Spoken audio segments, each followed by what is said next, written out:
juste déjà deux petites questions avant d'entrer dans le vif du sujet. Est-ce que vous pouvez me raconter vite fait votre parcours professionnel depuis la fin de l'internat? Alors depuis la fin de l'internat, moi j'ai travaillé 1 an à Strasbourg aux urgences et après j'ai fait tout mon cursus ici, donc ça fait 8 ans que je suis senior urgence et SMUR bientôt, voilà. D'accord. Donc ça fait tout le temps Célestat aux urgences, j'ai pas vadrouillé, j'ai travaillé aussi un peu dans d'autres hôpitaux en remplacement, voilà, en clinique, à Gérardmer, à Strasbourg, à Saint-Dié, enfin j'ai un peu bougé, un peu bougé, mais voilà, globalement à Sainte-Anne aussi, mais posté de manière à temps plein en tout cas à Célestat. Ouais. Ok, et qu'est-ce qui vous a motivé à devenir médecin urgentiste? Qu'est-ce qui m'a motivé? Bon, j'ai toujours apprécié ça, le fait qu'il n'y ait pas d'investissement au niveau, comment dire, au niveau pas de papier, de paperasse trop importante à faire, pouvoir rentrer chez soi et débrancher vraiment le cerveau, passer à autre chose, être dans le voilà, et puis d'optimiser mon temps de travail en travaillant en 24 heures. Ça c'était aussi un grand point positif pour moi. Et puis voilà, c'est vrai que le côté un petit peu, on voit beaucoup de monde, c'est une grosse formation, dans un laps de temps relativement court, c'est intéressant. Et puis aussi l'aspect, le fait de travailler avec des internes en équipe, où l'aspect équipe est hyper important aux urgences. Voilà, c'est un petit peu tout ça. D'accord. Et depuis une dizaine d'années, alors, quelles sont selon vous les évolutions majeures des urgences, que ce soit sur le plan matériel, humain, technique? Alors, les évolutions positives, on va commencer peut-être par là. La spécialité d'urgence, quand moi j'ai commencé, elle n'existait pas. J'ai 37 ans, donc c'était des médecins généralistes, et moi je fais encore partie de ça, qui faisaient des urgences un peu parce que voilà, ils avaient un petit peu le feeling, et puis on n'était pas du tout très reconnus. Donc le gros changement positif, on va dire, c'est de la reconnaissance de la spécialité qui est presque acquis, qui est en bonne voie.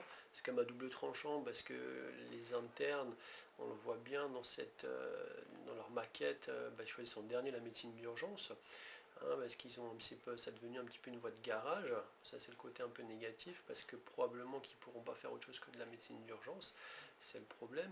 Mais à côté de ça, on a vu que la médecine d'urgence elle est devenue vraiment une authentique spécialité, reconnue, pas complètement, il ne faut pas se leurrer, mais quand même, voilà. Et avant c'était les types des bâtiments qui faisaient les gardes tout seuls.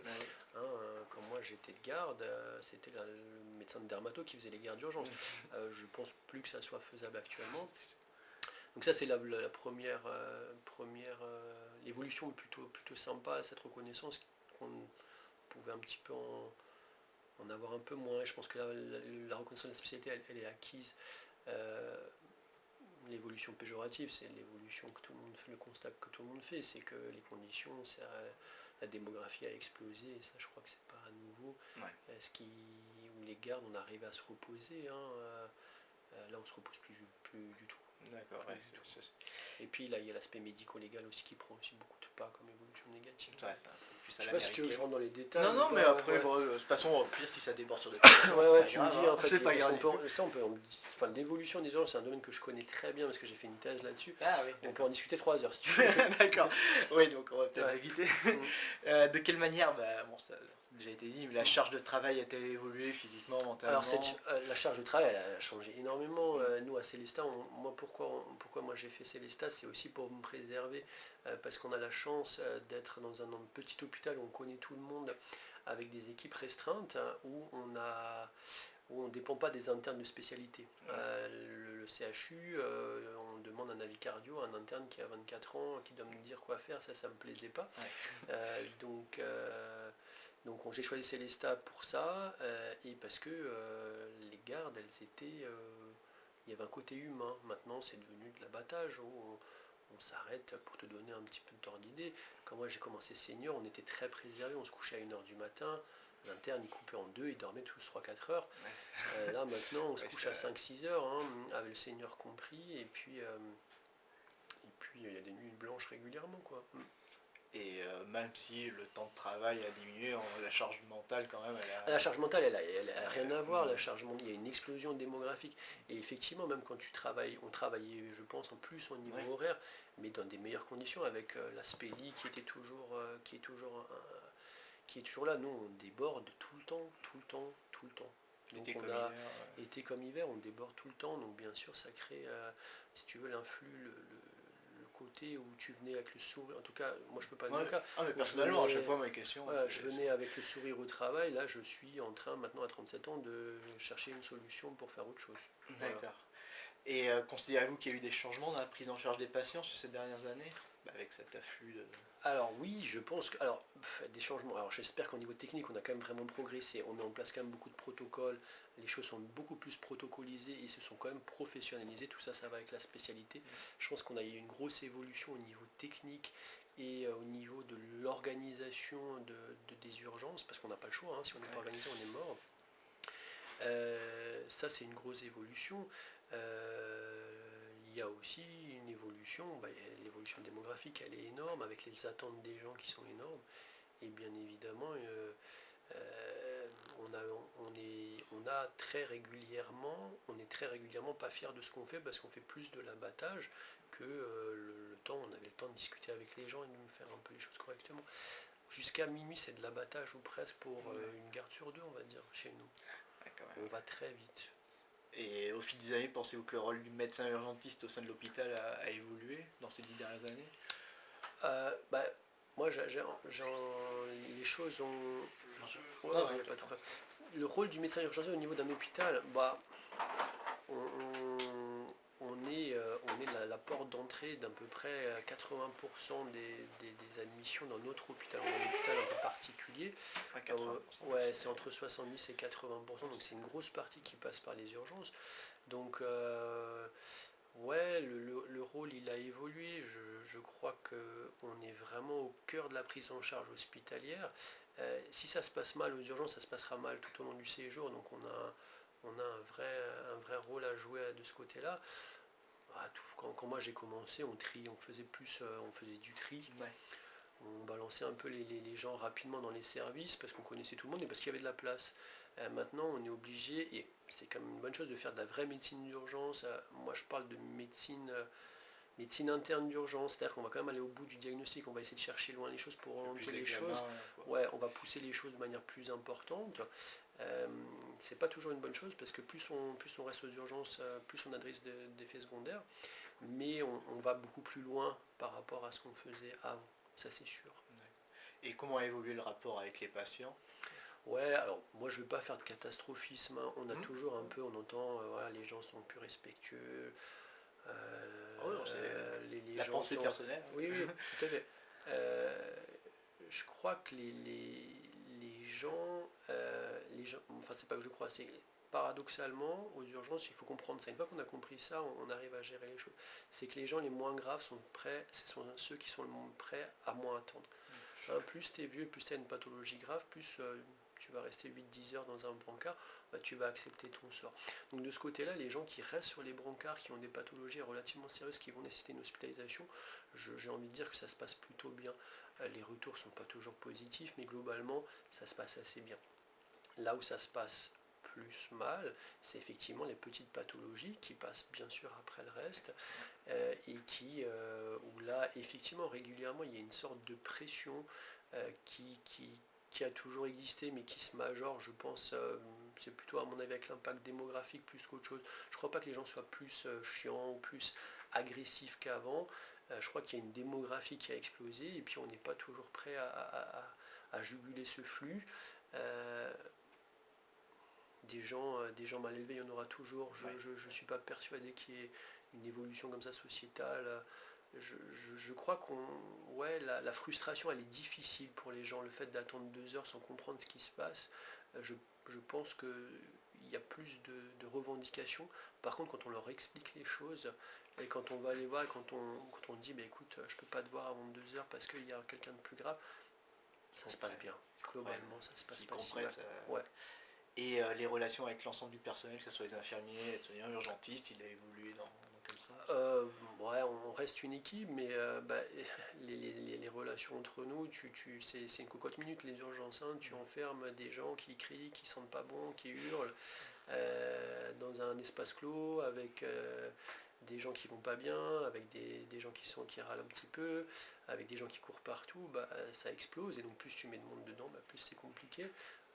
L'aspect équipe est encore, à mon avis, quand même, on a quand même cette culture-là d'aider le collègue. Voilà, il y a des prises de bec comme partout, il y en a probablement plus qu'avant, mais je crois que l'équipe, en tout cas la relation entre les soignants, elle est plutôt pas mauvaise, et je pense que c'est ce qui nous fait tenir. D'accord. Et avec les autres services de l'hôpital, les relations Alors, je te disais tout à l'heure qu'on a acquis cette spécialité, Ouais. en tout cas on l'a acquis. Je crois que quand on donne Moi je suis désolée. Non, Pas, monsieur. C'était ok pour toi non, je vais lui expliquer les choses, et sinon il signe le contrat, mais s'il ne veut pas partir, Je lui fais signer du coup. Je donne à Camille.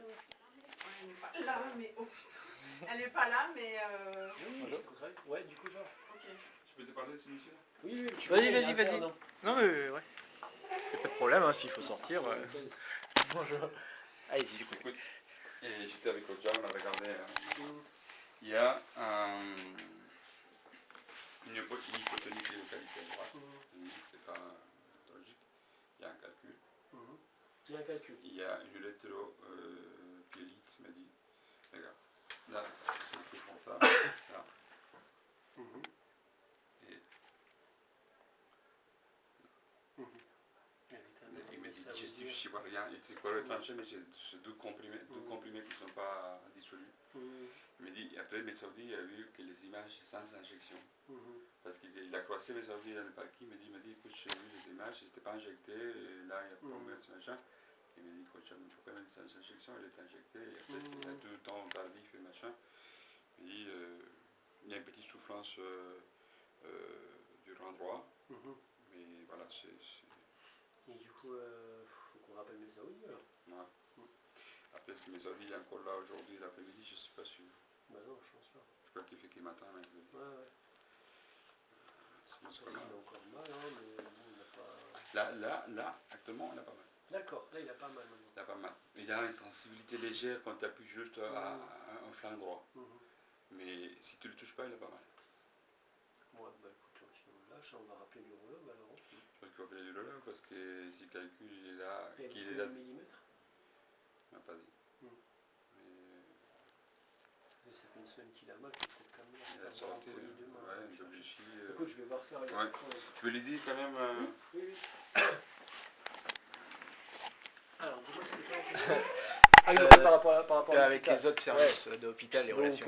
Ok. Bon, les relations avec les collègues de l'hôpital, elles sont plutôt pas trop mal, parce qu'on a la chance d'être dans un petit hôpital. Je pense que notre avis compte, je pense qu'on est relativement écouté. La problématique que nous on a, et là ça n'intéresse personne, c'est quand on est dans la merde, quand on n'a pas de lit, on a l'impression que c'est le souci des urgences et pas du souci de l'hôpital. Je pense que tu as eu. Voilà. Ouais, et ça c'est notre. Voilà. Et ça c'est quelque chose d'ultra frustrant parce que on a l'impression de tout le temps batailler, de mettre la pression aux autres, et c'est pas ce qu'on aime faire, de dégager des lits, hein, parce qu'avant toute chose on essaie de dégager le plus de lits possible. Voilà, quand on demande un avis, on a toujours l'avis. On n'a jamais de mec qui nous envoie chier, ça n'existe plus.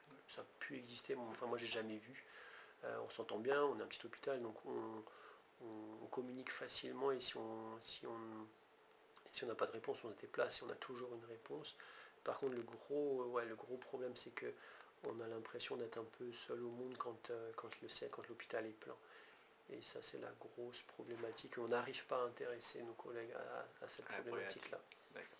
Et comment décririez-vous vos relations avec les médecins généralistes du secteur? La relation avec les médecins généralistes, il n'y en a pas beaucoup. En direct, elle se fait essentiellement téléphoniquement. À force, depuis que je travaille ici, on a appris à se connaître. Je connais, je dirais, 50% téléphoniquement. On ne se rencontre pas dans l'année, c'est dommage, hein, parce que ça serait intéressant de se rencontrer. J'en connais une quinzaine physiquement, mais pas plus. on travaille avec les gens qu'on connaît. Hein, voilà. Nous, on voit les échecs de la médecine générale, donc les mauvais élèves qui ne veulent pas bosser, ils nous envoient souvent des patients. Et puis là, on a baissé les bras et on fait. Avec les gens qui travaillent bien, ils n'adressent pas si souvent que ça, et quand ils adressent, c'est justifié, là ça se passe plutôt bien. Après, on n'a pas toutes les spécialités, on n'est pas toujours très bon, et on a Colmar, la concurrence de Colmar à côté aussi. Donc je pense qu'il y a un certain nombre de médecins qui travaillent plutôt avec nos confrères de Colmar. Ouais, les gens avaient, enfin voilà, je pense qu'on travaille, chacun est dans ses problématiques. Moi j'ai l'habitude de ne pas refuser de transfert d'un médecin généraliste, et dans 90% des cas, quand il s'adresse, c'est justifié. Il y a 5% de mauvais, quoi. Et sur vous, quel regard portent les médecins généralistes sur les médecins urgentistes Ouais, ça c'est deux mondes qui se comprennent pas trop parce qu'ils se connaissent pas bien. Quand moi je dis que je travaille aux urgences, on me traite de glandeur. Quand moi je vois mes potes, je fais la même chose, vous travaillez plus parce que vous faites plus de garde. Donc voilà, je crois que tout le monde est dans un peu la tête dans le guidon et qu'on travaille tous beaucoup. Moi j'ai fait une thèse récemment justement sur la prise en charge des urgences par les médecins généralistes, et puis on s'est juste aperçu qu'ils jouent leur rôle, quoi, hein. Ils font leur rôle, la plupart du temps ça se passe bien. La plupart du temps ils jouent leur rôle. On se comprend pas trop bien, enfin on se connaît pas trop bien, mais chacun fait le job. Je pense pas qu'il y ait beaucoup de gens qui... Voilà, l'histoire que la médecine générale se désinvestit, c'est pas vrai. Je pense pas. Bon, vous avez répondu juste avant, je pense. Mais quelle est votre opinion sur la gestion des médecins généralistes vis-à-vis des patients qu'ils adressent aux urgences? Paradoxalement, je crois pas que la médecine générale se désinvestisse, pardon. C'est pas que je crois pas, c'est j'en suis sûr parce qu'on a travaillé dessus justement. Là, malgré tout ce qu'on peut entendre, la féminisation, les cabinets, groupes, machin, tout ce que tu veux. Je crois que chacun, il y a des exceptions qui, voilà, et clairement on les connaît. Hein, je veux dire, il y a sur notre territoire 5-6 médecins généralistes qui adressent tout et n'importe quoi sans se poser la question, mais voilà, c'est une immense minorité. Je crois que les médecins généralistes ils font ce qu'ils peuvent. Hein, si on parle d'explosion démographique aux urgences, c'est très médiatique parce qu'on est nombreux. L'explosion démographique dans les cabinets de médecine générale, elle est énorme. Hein, alors j'ai plus les chiffres en tête, mais chaque année ils font entre plus 5 et plus 10%, enfin des chiffres assez énormes. Et donc là, mais de manière générale, les consultations de médecine générale, elles ont flambé. Et je connais pas beaucoup de médecins généralistes qui travaillent 35 heures comme moi. Moi je fais 39 heures par semaine. Ils sont plutôt toutes 48-50 sans problème. Donc voilà, moi je fais 39 heures clinique. Voilà. Je pense que chacun travaille beaucoup, tout le monde travaille beaucoup. Et on est tous un peu dans le même bateau. Tout le monde. Dans le livre. Et comment évolue la gestion de la permanence des soins en coordination avec les médecins généralistes? Alors là c'est la catastrophe. Hein. Voilà, donc il est ultra frustrant pour nous de voir que les gardes après minuit, il n'y en a presque plus du tout dans notre secteur. Alors j'ai pas les chiffres, mais je crois qu'il n'y a même plus du tout. Voilà, je crois qu'il y a même 0, mais je sais plus si à Célestat il y a encore. Donc là, clairement, après minuit, il ne se passe plus rien et là, tout est adressé aux urgences, ce qui est particulièrement énervant quand on a travaillé toute la journée en continu et qu'on est réveillé pour une otite. En soi, ça fait pas un grand nombre de patients, mais voilà, ça suffit à apporter une ambiance très délétère pour nous.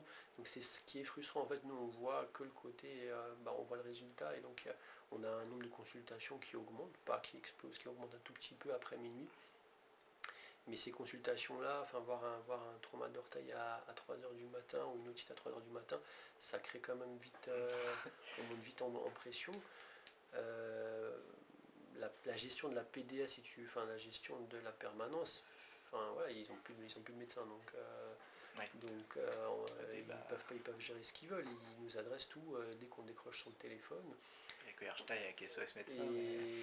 Et puis SOS Médecins, j'ai un avis assez, j'ai pas une très bonne image du SOS Médecins qui, à mon avis, se déplace très souvent pour rien, alors qu'ils savent très bien qu'ils vont adresser le patient à l'hôpital dans tous les cas. pas de solution à ça. Je sais pas, il faut, voilà. Nous, on constate qu'il n'y a plus de garde après minuit et qu'on adresse-toi à l'hôpital. À mon avis, c'est pas bon. C'est pas bon parce que ça encourage les gens à venir pour pas grand-chose à l'hôpital. Deuxièmement, ça crée de l'attente, ça crée de la tension. Je pense qu'il était plus simple de voir le médecin de secteur. Voilà, alors après il n'y a peut-être plus assez de médecins, voilà, c'est notre problématique. Ouais. Et comment imaginez-vous l'avenir des urgences et de la profession? Pas ce que vous espérez, mais comment vous pensez que ça va évoluer? Alors pas bien pour plein de facteurs, pas bien parce que la population vieillit, parce qu'on a de moins en moins d'internes, avec une réforme de la médecine générale qui à mon avis est hyper délétère pour les urgences, avec un nombre de médecins qui sont trop jeunes, pas assez formés, qui débarquent chez nous avec des stages très compliqués. On a 3 ou 4 internes qui sont en dépression ce semestre parce que c'est leur premier stage et elles n'arrivent pas à gérer le truc alors que c'est un semestre qui est très calme. Donc l'évolution, elle va être compliquée avec un nombre de médecins qui va se restreindre. Voilà, l'évolution, elle est très sombre avec... je suis pas sûr... voilà, on restreint,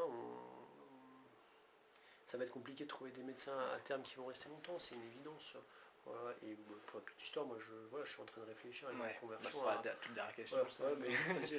Bon, et ça c'est dans plein d'actualités, mais quelles seraient pour vous les modifications majeures à réaliser pour améliorer les urgences et le fonctionnement global? Il y en a beaucoup. Ça on peut parler 3 heures, c'est aussi un sujet qui m'intéresse beaucoup.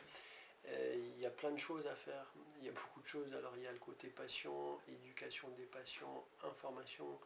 Je pense que personne aime venir aux urgences. C'est une fausse image. Les personnes viennent avec le sourire aux urgences, il y en a un ou deux, mais c'est...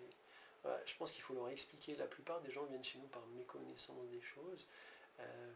Donc il faut expliquer aux gens, il faut les éduquer, c'est hyper important.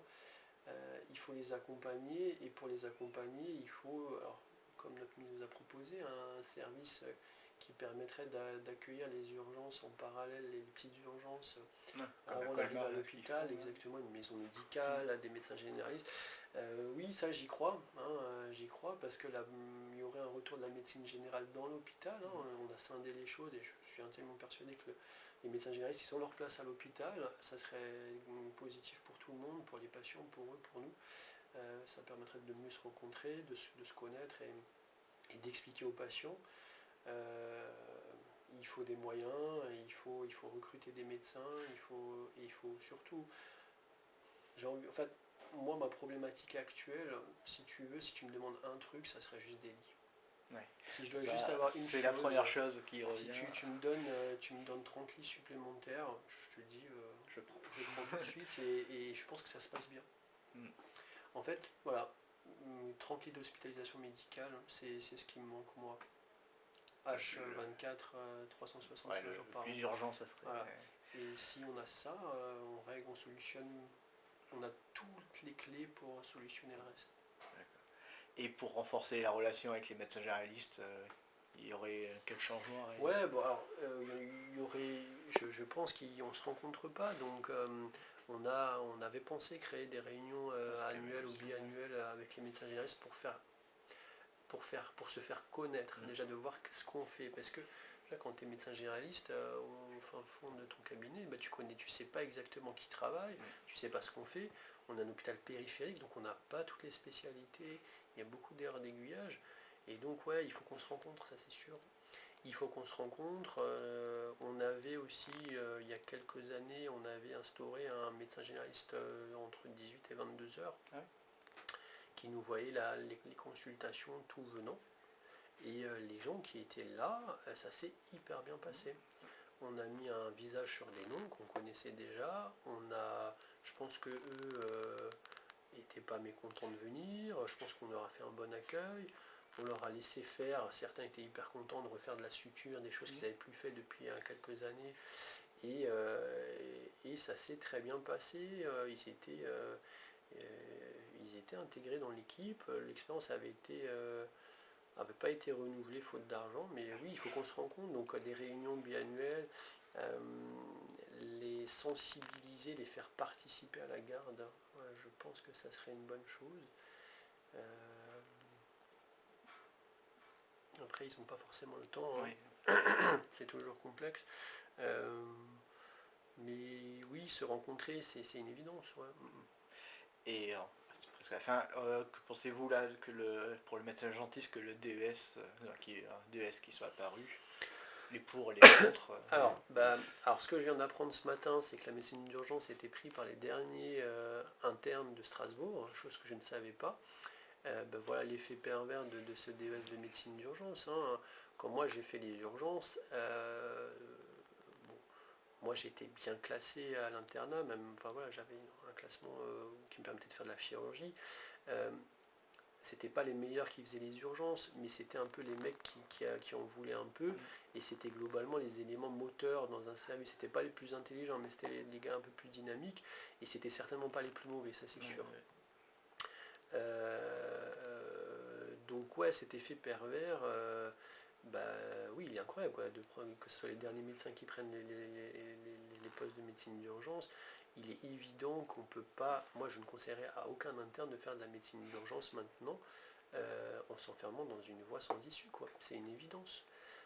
Donc là, il faut leur proposer des passerelles à terme parce que personne ne peut tenir indéfiniment, ça n'existe pas.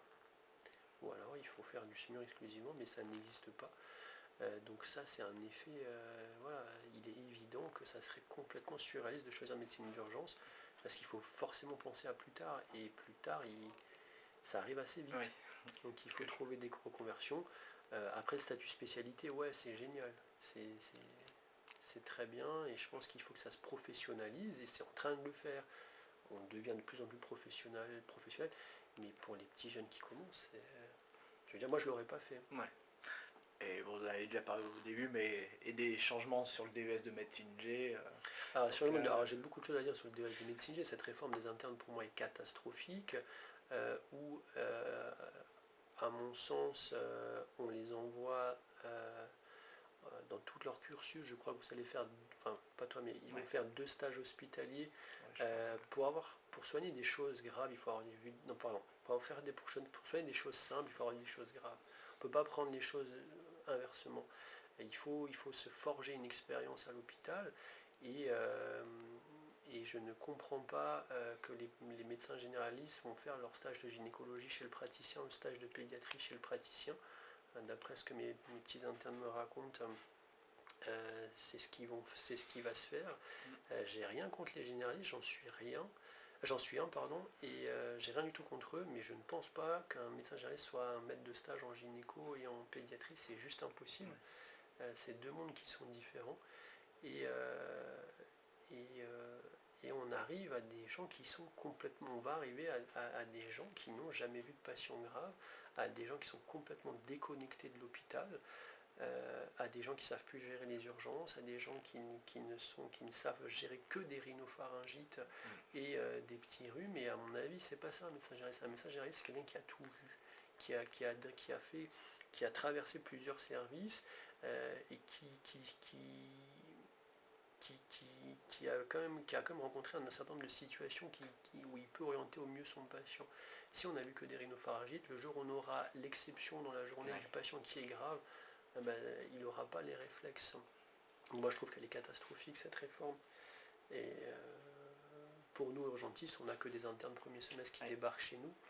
Nous on a exclusivement des derniers semestres. Voilà, le niveau, ils sont pas au niveau. Ils sont plus au niveau parce qu'on les catapulte là. C'est les derniers de la promo. Enfin, j'ai pas trop bien compris comment ça se passe, mais en gros, ils font tous le service d'urgence la première année. Et puis alors ils trouvent ça un peu dur, ils sont pas. Parce que c'est physique un stage d'urgence, hein, il faut. Et c'est. Les petits internes quand ils sont catapultés chez nous à 25 ans, si t'as pas fait un peu d'hôpital avant, c'est la première fois qu'ils travaillent avec le stress que ça importe, avec le rythme qui monte, et il y en a 3-4 qui ne tiennent plus là, alors que c'est un semestre facile pour moi. En plus en été. en été. Ouais. Donc, ouais, la réforme de médecine générale, c'est une catastrophe et ça déshabille complètement les services. Hein, à part le CHU, il n'y a plus d'internes de médecine générale dans nos services. Donc les gardes, c'est que les internes des urgences qui se les tapent. Je crois que c'est passé 15 à 4. Voilà, c'est c'est le ça, les internes, c'est hallucinant. Donc voilà, c'est sûr, ils tirent la langue, c'est sûr qu'il y a un désinvestissement des services parce qu'il n'y a plus d'internes qui participent à la garde. Et puis ils sont déconnectés de la vraie médecine, quoi. Ils vont se former chez le Prat. Nous, quand ils reviennent du Prat, ils ont des réflexes qui sont de médecine générale, ils font des NUM CRP, ils ciblent des choses très précises, mais ils passent à côté de situations urgentes, mais de manière hallucinante. Et on met bien 2 mois à les récupérer. Après, ils sont sensibilisés mais c'est logique, hein, c'est normal. Hein. Je veux dire, quand tu vois pas de patient grave, tu peux pas avoir les réflexes. Et ben, ces réflexes-là, ils les ont pas du tout. J'espère qu'en 6 mois après, ils les ont, mais on met 3-4 mois à la moitié du stage. À les rattraper. Ouais. Et j'ai un peu peur de ce que ça va donner le jour où ils auront des patients en cabinet. Ça va peut-être être soit adressé aux urgences, mais... J'espère qu'ils auront le réflexe de les adresser. Et après, ouais. D'accord. Et bon, la dernière question, même si ça a déjà été dit, envisagez-vous une carrière complète en tant qu'urgentiste? Oui, moi j'envisage à terme, effectivement, d'aller en médecine générale, justement, de faire de la médecine générale. Parce que médecine G ou... Ouais, je n'ai pas encore défini les choses, mais je me vois faire du libéral, parce que l'hôpital, il te bouffe à un moment, la nuit, tu tiens plus. Enfin, voilà, moi je finirai pas ma vie, parce que sinon je peux plus tenir au niveau des nuits. Donc oui, je passer en médecine libérale, ça me fait pas peur, mais en gardant peut-être un pied à l'hôpital, ça serait l'idéal. C'est à mon sens, c'est à mon avis quelque chose qu'il faudrait réfléchir dans les années futures, d'avoir un pied à l'hôpital, un pied en libéral, parce que ça permettrait de travailler en bonne harmonie avec tout le monde, et ça j'y crois vraiment. Ok. Ben merci. Voilà. C'est grosso modo la réponse de tous les jeunes urgentistes, c'est faire un peu de parce que bon, les urgences c'est la passion première quand même. Oui. Mais bon, de faire du libéral avant tout, et après il fallait faire des petites tranches. Tu pourras faire parvenir ton